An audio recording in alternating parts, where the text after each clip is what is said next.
Sophie Lyons was born on a chilly Christmas Eve in 1848 in New York City, a child of the underworld destined for a life far removed from the ordinary.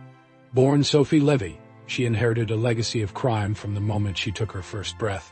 Her mother, Sophie Elkins, was a cunning shoplifter, and her father, Sam Levy, was no stranger to the clink of jail cell doors, having spent much of his life behind bars for burglary. In a world where formal education was a luxury few in her neighborhood could afford, Sophie's lessons came not from a teacher, but from a life steeped in subterfuge and survival. From a tender age, she learned the art of theft, while other children played innocently in the streets. Sophie practiced pickpocketing and learned the subtle dance of stealing from the unsuspecting. Yet even as a young girl, hints of rebellion against her destined path began to stir.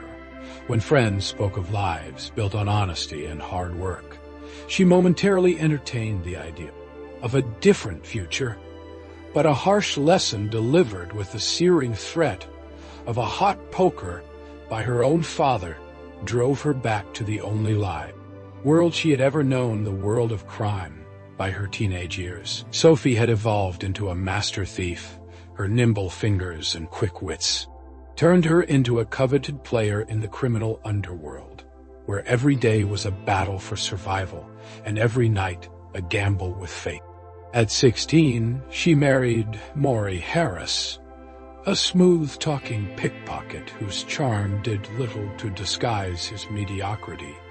When fate intervened, and Harris found himself on the wrong side of the law, Sophie was swift to abandon him, her ambitions too vast for a man who could not match her prowess. It was not long before she encountered Ned Lyons, a notorious bank robber whose daring exploits had earned him a fearsome reputation. Enticed by his promise of a life removed from the ceaseless thievery, Sophie embraced the allure of luxury. Their union promised riches and a taste of respectability, and for a fleeting period, they tasted the fruits of affluent servants at their beck and call, a sumptuous home on Long Island, and the glamour that only money could bestow. Yet the embers of her old life burned brightly within her, even as she embraced the comforts of an upscale existence. The thrill of the steal proved irresistible. In Manhattan's busy streets, she would slip into the shadows to pick pockets, a secret life that continued even after the birth of her first child, George, in 1870. The allure of a life free from the constant chase eventually waned. If only momentarily, Sophie even attempted a brief respite from crime. A 6-month hiatus during which she almost embraced the promise of an honest life, however, fate had other plans. At a bustling fair in New Hampshire, her deft fingers betrayed her, and a minor theft led to her capture. With a performance of feigned innocence and trembling tears, she managed to talk her way out of a harsher punishment. But the reprieve was short-lived. In 1871, her luck turned, and the long arm of the law finally caught up with her, arrested for grand larceny, stealing items of considerable value.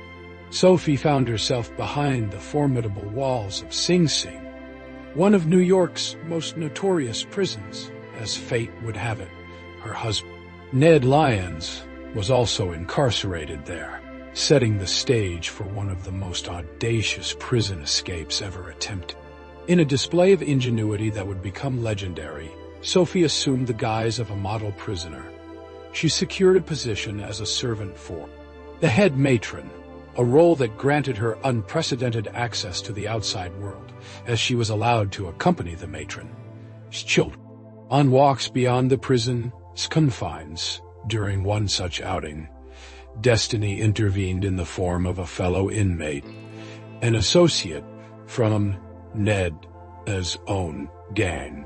In hushed conversations and secret glances, a plan took shape. It was a plan that would see Ned slip free from his bonds, and with the aid of a wax copy of a prison key, helped Sophie to vanish into the night, The execution of the plan was as daring as it was ingenious. Ned walked out of Sing as though the confines of the prison had been nothing more than a temporary setback. With the stolen key in hand, Sophie made her escape, and together they fled north to Canada, their pockets heavy with ill-gotten gains. Yet as the days turned to years, the allure of the criminal life began to wane for Sophie, while money flowed freely and luxuries abounded.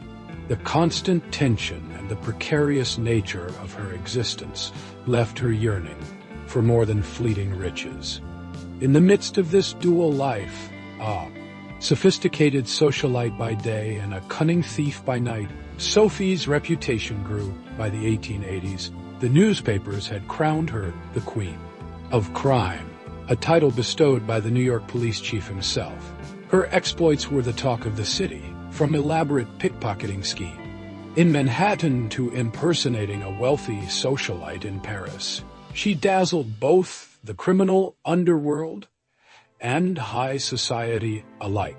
In Paris, she donned the disguise of Mary Wilson, the daughter of a gold miner, and even managed to fool the illustrious Vanderbilt family. Her charm and audacity were such that when a theft was discovered, influential figures, including rich friends and even the American ambassador, stepped in to claim it was merely a misunderstanding. At one point, she orchestrated the theft of jewels worth a staggering $250,000, only to spend the spoils on the very luxuries that had once tempted her to leave the life of crime behind. Behind the glamorous veneer, however, lay a tumultuous personal life. Sophie bore 4 children with Ned Lyons, each one a reminder of the precarious balance between a life of crime and the responsibilities of motherhood. The strain of her double existence was most painfully felt by her daughter, Esther, who, ashamed of her mother's notorious reputation, pleaded with Sophie to remain distant. The family ties that should have been a source of strength were instead marred by the relentless pursuit of wealth and the lure of criminal exploits. As the decades passed, a transformation began to take shape: the relentless chase, the constant running from the law, and the betrayals by those she once trusted left Sophie weary by the 1890s, in her 40s, and seasoned by a life of excess and regret. She reached a turning point. After a partner, treachery shattered what little faith she had left in the criminal world. Sophie resolved to change her destiny. "I want something more than property. I want the respect of good people," she declared. A statement that would mark the beginning of her remarkable transformation. Sophie redirected her formidable talents toward building a new life. She invested in real estate, earning honest money for the first time in her life. Her charm, which had once served her in the world of crime, now opened doors in legitimate society. In 1897, she was recruited by the New York World to serve as America's first society columnist, a role that allowed her to blend her insider knowledge of the elite with her natural flair for storytelling. Her columns, filled with gossip and incisive observations, quickly made her a celebrity in her own right. But perhaps the most enduring legacy of Sophie's reinvention was her commitment to helping others, with a deep-seated empathy for those who found themselves caught in the web of crime. She began to write pamphlets that urged criminals to reform. Her own story, once synonymous with cunning and theft, now became a beacon of hope for those seeking redemption. She donated pianos and books to prisons, and even opened a home in Detroit dedicated to the forlorn children of incarcerated parents, a testament to her belief that every person deserved a second chance. In the twilight of her life, Sophie finally appeared to have found the peace that had eluded her for so long. Yet fate, ever capricious, had one final twist in store on the fateful evening of May 8, 1924. In her modest Detroit home, Sophie was ambushed by 3 men. They were desperate, driven by the misguided belief that she had hidden treasure within her walls. The brutal attack left her battered beyond repair, and that very night, at the age of 76, Sophie Lyons breathed her last in a cruel postscript to her tumultuous life.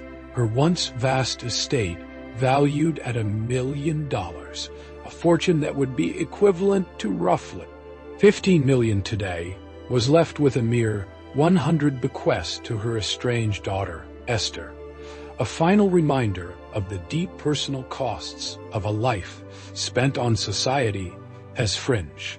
Sophie Lyons' life remains an enduring testament to the power of transformation.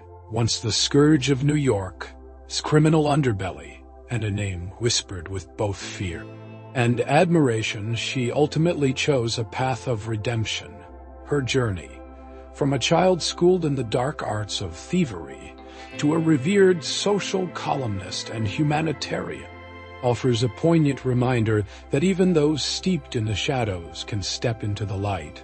In her quest for respect and genuine connection, Sophie discovered that true wealth lay not in stolen jewels or ill-gotten gains, but in the ability to change, to inspire, and to give back. Her story endures, a tale of audacity and reinvention, of scandal and salvation, a vivid portrait of a woman who defied destiny and rewrote the rules of her own life. In a world quick to judge and slow to forgive, Sophie Lyons remains a symbol of the complex interplay between vice and virtue, a living reminder that redemption, no matter how elusive, is always within reach.